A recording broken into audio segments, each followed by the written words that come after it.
Most Australians assume that the age pension is the same no matter where you live.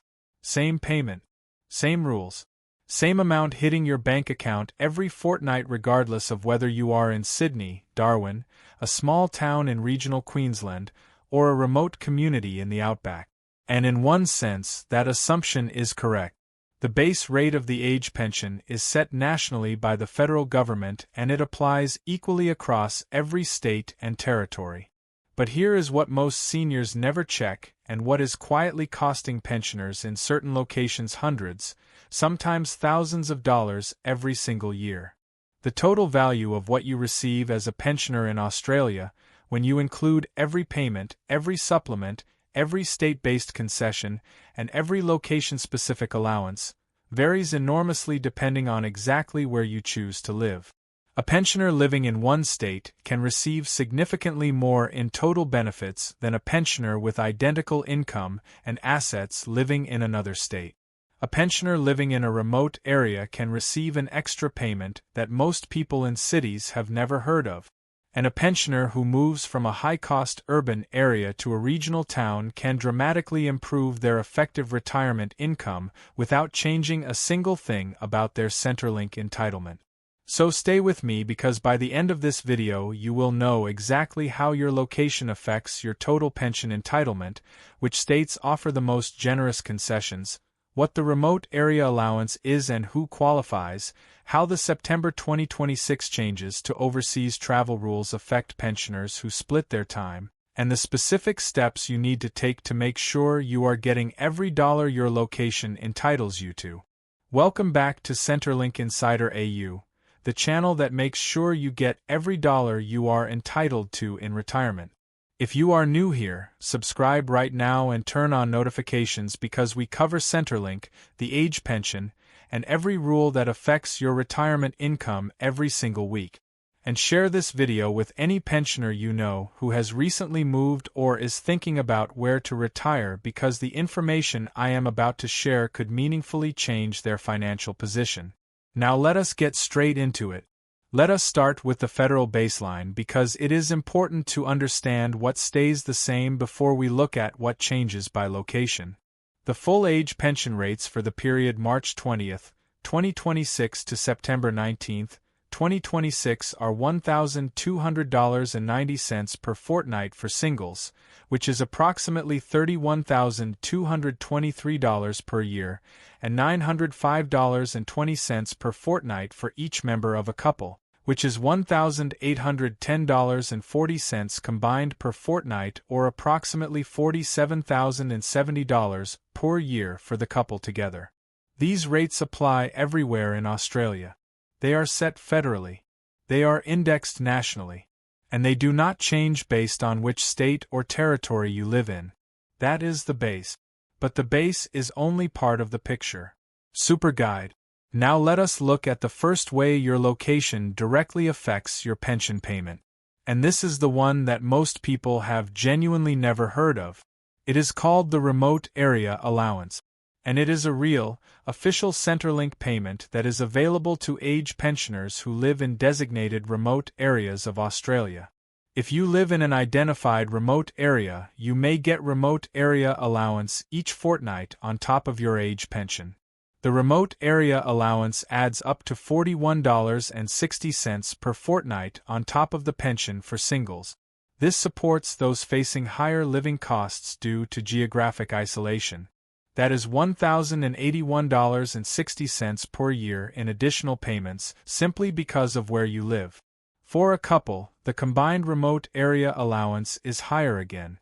And unlike some other supplements, this payment is not widely publicized. Centrelink does not automatically tell every eligible pensioner about it. If you have recently moved to a remote or very remote area, or if you have lived in a remote area for years without ever hearing about this allowance, it is worth checking immediately whether your location qualifies. You can check the list of eligible remote areas on the Services Australia website or call 132-300 and ask a Centrelink officer to check whether your postcode qualifies for the Remote Area Allowance. Now let us move to the second way your location affects your total pension value. And this is the one that varies most dramatically across Australia. State government concessions. The Federal Pensioner Concession Card gives you access to a range of national benefits that apply equally everywhere. But every state and territory government in Australia also runs its own separate concession programs for pensioners. And the generosity of these programs varies enormously from state to state. This is the part that most pensioners check once when they first get their concession card and then never look at again. But these concessions change. They are updated, expanded, and in some cases reduced by state governments in their annual budget.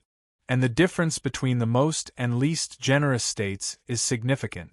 Let us go through the main states one by one with verified figures so you can see exactly where the differences lie. Western Australia's mainstream concession benefits provide savings of approximately $2,000 per year for pensioners, mainly due to high savings on council rates and water payment.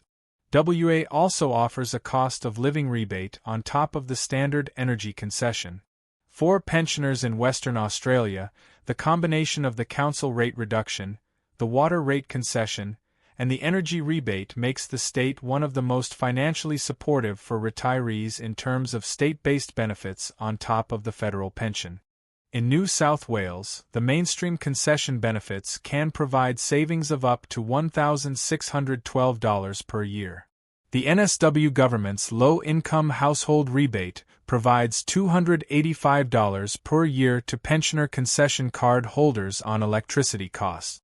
NSW also offers reductions on council rates, water rates, and motor vehicle registration for eligible pensioners. The seniors' energy rebate in NSW must be claimed each year through Service NSW. It is not automatically applied, which means many eligible pensioners miss it simply because they do not know they need to re-register annually. In Queensland, eligible pensioners can receive $386.34 per year in electricity and gas rebate. However, Queensland's mainstream concession benefits provide savings of approximately $957, the lowest out of all the mainland states. That said, Queensland's Seniors Card, which is separate from the Federal Pensioner Concession Card, offers its own range of discounts on transport, accommodation, and retail that can significantly supplement the base concession package for Queensland retirees. Victoria's annual electricity concession offers a 17.5% discount on electricity usage and service costs for pensioner concession card holders. Victoria also offers one of the most significant pensioner-specific benefits that most people do not know about. Victoria has a one-off pensioner stamp duty concession. Homes purchased to the value of $330,000 receive a full exemption of $12,870 in stamp duty. The concession reduces in value and ceases for homes purchased for $750,000 or more. For a pensioner who is downsizing into a less expensive property in Victoria, this stamp duty exemption can be worth thousands of dollars at the point of purchase, a one-off benefit that directly reduces the cost of the. South Australia offers energy concessions, council rate reductions, and water rate concessions for pensioner concession card holders. The SA concession package is moderately generous and is available through the state government's concessions and support programs, which can be accessed through the SA government website. Tasmania and the Northern Territory both have their own pensioner concession schemes. The Northern Territory's Pensioner and Carer Concession Scheme covers a range of utilities and transport costs. Tasmania's concessions include reductions on council rates, electricity, and water. Both states have smaller populations and in some cases more limited access to concession retailers and services, but the core concession entitlements are comparable to the mainland states.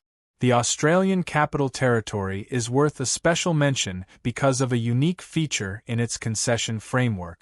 The ACT's pensioner duty concession exempts pensioners from stamp duty on properties up to $1,020,000. For a pensioner who is purchasing a property in the ACT, this is a very significant benefit. The ACT also has its own energy concession scheme for pensioner concession card holders. Now, the critical point I want you to take from this state-by-state breakdown is not just that some states offer more than others. The critical point is that many of these state concessions require active registration. They are not automatically applied to your account when you become a pensioner. Each state government has its own registration process, and in some cases its own annual renewal requirement. If you have recently moved from one state to another, your previous state's concession registrations do not automatically transfer. You need to re-register in your new state. And if you have been a pensioner in the same state for years but have never actively registered for your state's concession programs beyond the federal card, you may be missing out on hundreds of dollars per year that are sitting there waiting for you. Now let us talk about the third way your location affects your pension. And this is a brand new change that is coming on the 20th of September, 2026. The federal government has revealed it will increase the time pensioners can spend overseas from 6 to 12 weeks before their pension supplement is impacted. This change will kick in from September 20th, 2026. After 12 weeks of traveling overseas, pensioners will see their supplement stop altogether. Currently, the pension supplement, which is currently $86.50 per fortnight for singles and $65.20 each for couples, stops after 6 weeks overseas. From September 20th, that window doubles to 12 weeks. This is a genuinely significant change for the many Australian pensioners who spend extended periods overseas visiting family, traveling, or wintering in warmer climate. For a pensioner who previously kept overseas trips to under 6 weeks specifically to protect the pension supplement, this new 12-week window opens up significantly longer travel options without financial penalty. But there are important limits that you need to understand alongside this change. If you leave Australia for more than 26 weeks, the amount of age pension you receive will depend on how long you were an Australian resident between the ages of 16 and the date you reached your age pension age. The amount generally will not change if you were an Australian resident for 35 years or more. So the sequence is clear. Up to 12 weeks overseas from September 2026, full pension including supplement. Between 12 weeks and 26 weeks overseas, full base pension but supplement stop. Beyond 26 weeks overseas, pension is proportionally reduced based on your Australian working life residence unless you have 35 years or more of residence. Understanding exactly where these thresholds fall is critical if you are planning an extended overseas stay in 2026 or 2027. Now let us talk about the fourth way location affects your pension. And this one is the most practical for the largest number of people. Cost of living variation across Australia and what it means for your effective purchasing power on a fixed pension income. The age pension pays the same dollar amount everywhere. But that same dollar amount buys dramatically different amounts of real comfort depending on where in Australia you live. In inner Sydney or inner Melbourne, the cost of housing, whether renting or buying, food, transport, and healthcare is significantly higher than in most regional areas. A single pensioner renting in inner Sydney is likely spending $650 to $900 per fortnight on housing alone. Even with maximum rent assistance of approximately $211 per fortnight, the net housing cost of $440 to $690 per fortnight leaves very little from the $1,200.90 total pension for everything else. In contrast, a pensioner who owns their home in a regional town like Orange in New South Wales, Ballarat in Victoria, Toowoomba in Queensland, Mildura in Victoria, or Geraldton in Western Australia faces dramatically lower costs across almost every category. Housing costs, even for renters, are significantly lower. Food costs at local supermarkets and markets are often lower. Council rates and utility costs are often lower and more heavily subsidized by local concession schemes. Transport costs are lower when distances to services are manageable. The result is that a pensioner in a regional town effectively has significantly more discretionary income than a pensioner in a major city on exactly the same pension payment. This is not a reason to tell every pensioner to leave the city. Family connections, health services, social networks, and personal preferences all matter enormously in retirement location decisions. But it is a reason to at least do the financial calculation. The difference in effective purchasing power between a major city and a comparable regional town can easily amount to $5,000 to $10,000 per year for a pensioner on a fixed income. That is a real and significant difference in quality of life. And it is entirely invisible if you never run the numbers. Now let us pull all of this together with the specific steps you need to take this week based on everything we have covered. The first step is to check whether your postcode qualifies for the Remote Area Allowance. Go to the Services Australia website and search for Remote Area Allowance or call 132 300. If you live in a remote or very remote area and you are receiving the age pension, you may be entitled to an extra $41.60 or more per fortnight that is not being paid to you right now. The second step is to check your registration status for your state government's pensioner concession programs. Do not assume that having the federal pensioner concession card means you are automatically enrolled in your state's programs. Visit your state government's concessions website, search for pensioner concessions in your state, and confirm that you are registered. If you have recently moved from one state to another, re-register in your new state immediately. The third step is to note in your diary the 20th of August, 2026 as the date by which the September deeming rate announcement will be made, and the 20th of September, 2026 as the date the new 12-week overseas travel rule takes effect. If you are planning any overseas travel in the second half of 2026, the September change means you now have up to 12 weeks before your pension supplement is affected rather than sick. Plan accordingly. The fourth step is to check whether any of your state's energy concessions require annual re-registration.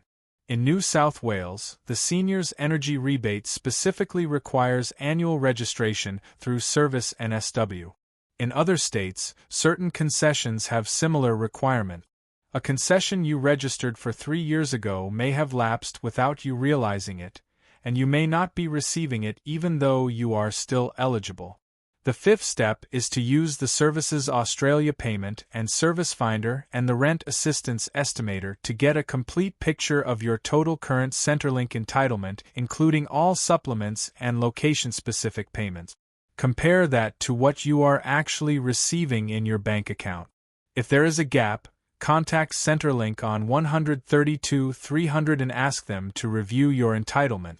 And the sixth step, if you are approaching retirement and have not yet decided where you will live, is to do the cost of living calculation for at least 2 or 3 different location options before you commit. Factor in rent or housing costs, the value of state-based concessions, access to healthcare services including bulk billing GPs, access to public transport, and proximity to family. The financial case for regional retirement on a pension-only income is compelling in many parts of Australia. But it has to work for your specific circumstances. Run the numbers before you decide.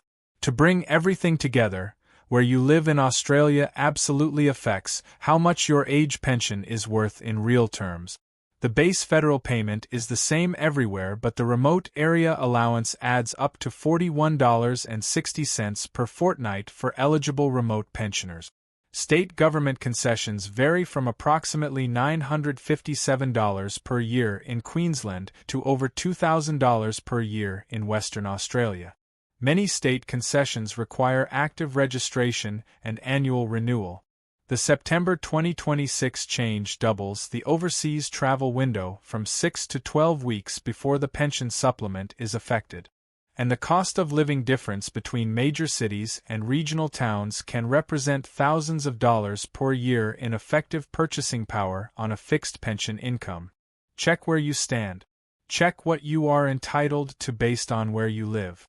And make sure you are not leaving money on the table simply because nobody told you to look.